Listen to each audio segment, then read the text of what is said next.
দর্শক এই মুহূর্তে রয়েছে কিন্তু রাজধানীর আগারগাঁয়ে সেটি হচ্ছে সরকারি কমিশন, বাংলাদেশ সরকারি কমিশন যে ভবনটি রয়েছে সেখানে কিন্তু শিক্ষার্থীরা তারা কিন্তু এই মুহূর্তে জড়ো হচ্ছেন। আমরা দেখতে পাচ্ছি যে ৪৪তম বিসিএস এর যেই মৌখিক পরীক্ষা শেষ না হতেই ৪৬তম বিসিএস পরীক্ষার যে লিখিত পরীক্ষার তারিখ ঘোষণা করা হয়েছে, এটি নিয়ে কিন্তু পরীক্ষার্থীদের মধ্যে চরম ক্ষোভ। সেই ধারাবাহিকতায় আমরা দেখতে পাচ্ছি যে তাদের ব্লকেট কর্মসূচির অংশ হিসেবে আমরা দেখতে পাচ্ছি যে তারা কিন্তু পিএসসির দিকে এগোচ্ছেন এবং তাদেরকে পুলিশের সদস্যরা আমরা দেখতে পাচ্ছি যে এখানে তৎপর রয়েছে। আমরা দেখতে পাচ্ছি যে পুলিশ সদস্যরা তাদেরকে থামানোর চেষ্টা করছেন। আমরা আপনাদেরকে সরাসরি দেখানোর চেষ্টা করছি সেই দৃশ্যটি।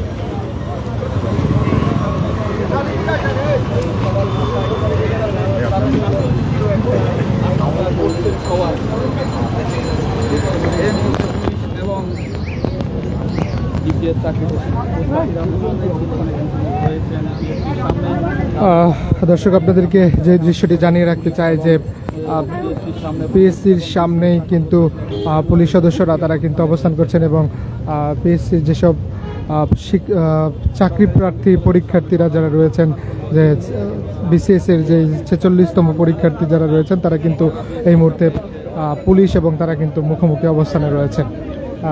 তাদের যে পূর্ব নির্ধারিত ব্লকেট কর্মসূচি সেই কর্মসূচি পালনের জন্য কিন্তু তারা এখানে অবস্থান নিয়েছিল।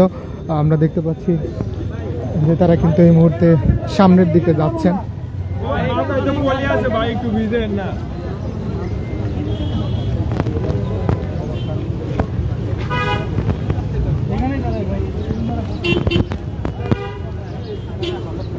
দর্শক আপনাদেরকে যে দৃশ্য দেখানোর চেষ্টা করছি, আপনাদেরকে যে জানিয়ে রাখতে চাই যে ৪৪তম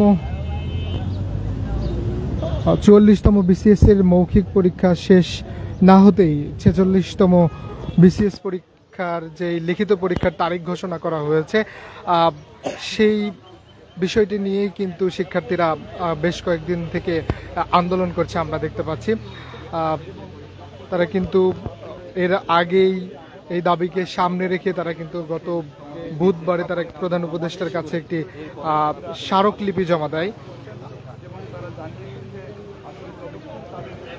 দর্শক আপনাদেরকে দেখানোর চেষ্টা করছি যে তারা কিন্তু এই মুহূর্তে ব্লকেট কর্মসূচির পালনের জন্য জড়ো হচ্ছেন পিএসসির সামনে।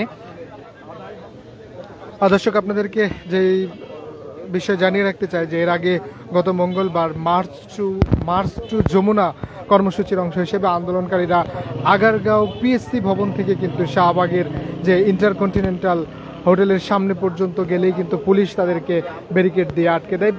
পরের দিন কিন্তু বুধবার প্রধান উপদেষ্টা অর্থাৎ যমুনার বাসভবনে গিয়ে তারা কিন্তু স্মারকলিপি জমা দিয়ে আসে।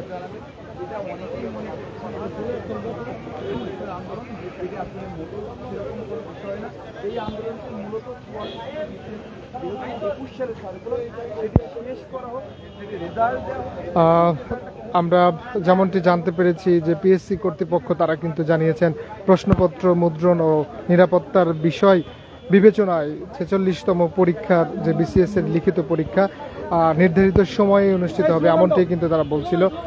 অন্যদিকে চাকরি প্রার্থীদের প্রধান যে দাবি ছিল সেটি হচ্ছে ৪৪তম বিসিএস এর মৌখিক পরীক্ষা শেষ না হওয়া পর্যন্ত ৪৬তম বিসিএস এর লিখিত পরীক্ষা স্থগিত রাখতে হবে, এমনটি তারা কিন্তু জানাচ্ছিলেন। আমরা আপনাদেরকে পিএসসি ভবনের একদম সামনে থেকে সরাসরি দেখানোর চেষ্টা করছি চ্যানেল আইয়ের অফিসিয়াল ফেসবুক পেজ থেকে। আমরা দেখতে পাচ্ছি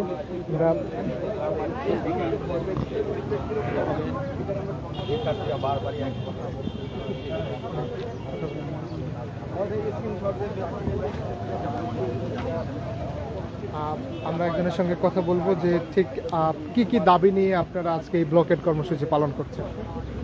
আচ্ছা, ধন্যবাদ। আচ্ছা, আমরা আজকে দাবি মূলত হচ্ছে আমাদের পিএসসির সংস্কারের জন্য আজকে আমরা বিসিএস প্রার্থীরা সামনে দাঁড়াইছি, বেকার প্রার্থী সবাই আমরা দাঁড়াইছি। তো তো আমাদের মেন যে বিষয়টা হচ্ছে আমরা পিএসসি রিফর্ম চাই, যেটা দীর্ঘদিনের দাবি। আর আমাদের যে জুলাই গণঅভ্যুত্থানটা হয়ে গেছে সেটার মেন বিষয়টা ছিল চাকরি কেন্দ্রিক, কোটা কেন্দ্রিক। তো সেটার একটা গণঅভ্যুত্থান হয়ে গেছে, নতুন সরকার এসেছে, নতুন বাংলাদেশের আমরা স্বপ্ন দেখছি।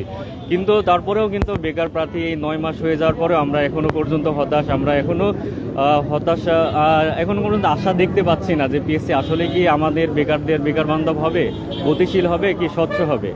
টু দ্য পয়েন্টে যদি বলতেন যে আসলে আপনাদের এই দাবিটা যৌক্তিক মনে হচ্ছে কেন, আপনারা কেন এই দাবিটাকে যৌক্তিক মনে করছেন? আমাদের দাবি পিএসসি সংস্কার যৌক্তিক কেন মনে হবে না, কারণ ধরুন আপনি একটা বিসিএস শেষ করতে আমাদের 4টা বছর বা 5টা বছর চলে যাচ্ছে, তাহলে সেক্ষেত্রে তো আমার আবার একটা গ্রাজুয়েশন কমপ্লিট করা হয়ে যাচ্ছে। তাহলে সেক্ষেত্রে বলবেন এটা আমাদের সময়ের বিশাল একটা অপচয় হচ্ছে। আর সেই জন্য আমরা চাচ্ছি বিসিএস এর জটটা নিরসন করে বিএসসিকে আরও গতিশীল করার জন্য আমরা দাবি জানাচ্ছি। তো প্রথমত 44 যে বিসিএসটা আছে সেটা আমরা ক্লিয়ার চাই। আমরা জুনের 30 তারিখের মধ্যে 44তম বিসিএস ক্লিয়ার চাই। যেহেতু আমাদের রিটেন পরীক্ষা নেওয়ার ডেট দিয়েছে 8 মে থেকে 19 মে পর্যন্ত। তো এইটা হচ্ছে ভাইবার মধ্যে, এবং টেকনিক্যাল যে শিক্ষা ক্যাডার আছে বা টেকনিক্যাল ক্যাডারগুলোর পরীক্ষা হবে 200 নম্বরের, সেটা হবে জুনের লাস্টের দিকে বা জুলাইয়ের প্রথম দিকেই হবে। তো পিএসসি বিভিন্নভাবে অজুহাত দেখাচ্ছে যে আমাদের হচ্ছে পরীক্ষা পিছালে মূলত প্রশ্ন ফাঁস হয়ে যেতে পারে, কেন্দ্র পাবে না, প্রেস পাবে না। কিন্তু আসলে যদি প্রশ্ন ওনারাই করেন তাহলে তো ওনাদের ওই চেয়ারে থাকাটা তো মানে আমার তো আস্থা হারাবে। আমরা তো নিজে চাকরি প্রার্থীর আস্থা পাবো না পিএসসির কাছে। তো পিএসসি এই কথা বলতে পারে না যে প্রশ্ন ফাঁস হয়ে যাবেন, তাহলে তারা সেই নির্ভরশীলতা আমাদের দিতে পারছে না, সেই আস্থা তো আমাদের তো থাকবে না। তো তারপরে হচ্ছে 46 লিখিতর কারণে যে 44-এর ভাইভাটা পেছানো হয়েছে, যারা 46 লিখিত প্রার্থী 2500 জনের। তো এই ভাইভা কমপ্লিট করতে করতে আসলে আমার কাছে মনে হয় না কখনোই 30 জুনের মধ্যে শেষ করতে পারবে। তো এইটা যদি হয়ে যায়, বারবার লেন্দি হয়ে গেলে, যে 44তম লেন্দি যদি হয়ে যায়, সেক্ষেত্রে 45তম রেজাল্ট দিতে দেরি করবে। 46তম তো লিখিত হয়ে গেলেও যে খাতা যে কবে দিবে সেটা তো আমরা দেখতে পাচ্ছি। 45তম যে 15 মাস হয়ে গেছে, এখন পর্যন্ত কিন্তু রেজাল্ট দেওয়ার কোনো খোঁজ খবর নাই। তো আমাদের জট নিরসনটাই মূলত আমাদের মূল দাবি, পিএসসি সংস্কার করতে হবে এবং 45তম বিসিএস থেকে চাকরি ভাইবার নাম্বার 100 করতে হবে, এটা আমাদের দাবির মধ্যে আছে। আর 2023 সালে যে নন ক্যাডার বিধি আছে সেটা বাতিল করতে হবে। বাতিল করে আমাদের চাকরি প্রার্থীদের যারা বিসিএস ভাইভায় উত্তীর্ণ হবে সবাইকে চাকরির সুযোগ দিতে হবে। আরেকটা বিষয় হচ্ছে যে আরেকটা রিসেন্টলি আমরা দেখতে পাচ্ছি 43তম বিসিএস-এর 227 জনকে গেজেট আটকানো হয়েছে। তো আসলে একটা বিসিএস প্রার্থী হিসেবে যে 4 বছর বা 5 বছর পরিশ্রমের পর যখন থেকে তার চাকরি হচ্ছে না, সেটার মতো কষ্টদায়ক আসলে তার থেকে মানে আমরা এখনো বুঝতে পারবো না। তো আমরা চাচ্ছি পিএসসি এই বিষয়টাও জেনে দৃষ্টিপাত করবে, যাতে গেজেট সুপারিশপ্রাপ্ত হয়ে গেলে কারোর ফৌজদারি মামলা ছাড়া কাউকে আটকানো যাবে না, সে যে কোনো রাজনৈতিক দল, মত, ধর্মের যাই হোক না কেন। এগুলোই মূলত আমাদের দাবি। আরও আমরা দাবিনামা আমাদের স্মারকলিপিতে আছে, সেগুলো আমরা আরও সুন্দরভাবে উপস্থাপনা করব। ধন্যবাদ। দর্শক, যেমনটি শুনছিলেন যে 44তম পরীক্ষার্থী যারা বিসিএস পরীক্ষার্থী রয়েছে তাদের যে ভাইভা শেষ না হওয়া পর্যন্ত 46তম যে পরীক্ষা তারিখ ঘোষণা করা হয়েছে, তারই প্রতিবাদে কিন্তু আজকে তারা এখানে ব্লকেট কর্মসূচি পালন করছে। আমরা আরেকজনের সঙ্গে কথা বলবো যে ঠিক কি দাবি নিয়ে আপনারা আজকে এখানে এসেছেন। আমাদের মূলত আজকে দাবিগুলো খুবই শান্তিপূর্ণ এবং যৌক্তিক বলে আমি মনে করি। প্রথম দাবি হলো আমাদের 46 রিটেন পরীক্ষার যে সময়টা দিয়েছে এটার সাথে আমরা মোটামুটিভাবে একমত নই, কারণ এখনও 44-এর ভাইভা চলমান। আমাদের পিএসসি থেকে বলা হয়েছে যে যাদের 44-এর ভাইভা চলছে এরা তাদের ওই 46-এর রিটেন পরীক্ষার মাঝে যাদের ভাইভা পড়বে ওই ভাইভা প্রার্থীদেরকে তখন অন্য সময়ে শিফট করে দেওয়া হবে। আমাদের কথা হলো তাহলে এখানে সবাইকে তো সমান সুযোগ দেওয়া হলো না। একটা অংশ থাকবে যারা রিটেনের জন্য যথেষ্ট সময় পাবে না পড়ার জন্য, প্রিপারেশন নেওয়ার জন্য, আরেকটা অংশ থাকবে যারা যথেষ্ট সময় পাবে। সুতরাং আমরা চাই যে রিটেন পরীক্ষায় বসার জন্য সবাইকে সমান সুযোগ এবং সময় দেওয়া হোক। এবং আমরা এটাও চাই বিসিএস রিটেনের রেজাল্ট দিতে যে এত সময় লাগে, কালক্ষেপণ করা হয়, 1 বছরের বেশি সময় লাগে, অনেক ক্ষেত্রে 1.5 বছরেরও বেশি সময় লাগে। আমরা চাই বিসিএসের সময়টাকে যেন শর্ট করা হয়, 6 মাসের মধ্যেই যেন রিটেন পরীক্ষা ডেট দেওয়া হয় এবং অন্যান্য যে 44, 45 এবং 46 এবং সামনে 47-এর কথা বলতেছে, এতগুলা বিসিএসের যে একটা জট আমরা দেখতে পাচ্ছি, এই জটটা থেকে যেন আমরা মুক্তি পাই, এটাই আমাদের দাবি। কেন মনে হচ্ছে যে আপনাদের দাবি যৌক্তিক? আমাদের দাবি আমি তো প্রথমেই বললাম, কারণ এখানে রিটেন পরীক্ষায় যারা বসে শুধু একটা ব্যাচের ছেলে বসে না, এখানে আগেও যারা রিটেন পরীক্ষা দিয়েছে এরাও বসে। এখানে আমাদের সাথে 44-এর যারা ভাইবা প্রার্থী ওনারাও বসবেন। এখন আমি যেমনটা শুরুতে বলেছি যে যারা 45-এর অথবা যারা 46-এর রিটেন পরীক্ষা দেবে, যাদের সামনে ভাইবা ছিল না, ওরা এবং যারা ভাইবা প্রার্থী রানিং ভাইবা দিচ্ছিলেন ওনারা এবং আমরা যারা নতুন, আমরা কিন্তু সমান মানে সময় এবং সুযোগ পাচ্ছি না।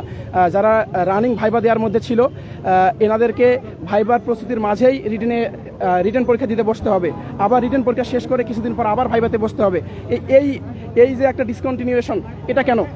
আমরা চাই যে প্রথমে যেটা ভাইবা চলমান, ভাইবাটা শেষ হোক, ভাইবাটা শেষ হয়ে একটা নির্ধারিত সময়ের মধ্যে তারা রিটেন পরীক্ষাটা নিক, এটাই সব থেকে ভালো বলে আমার মনে হয়।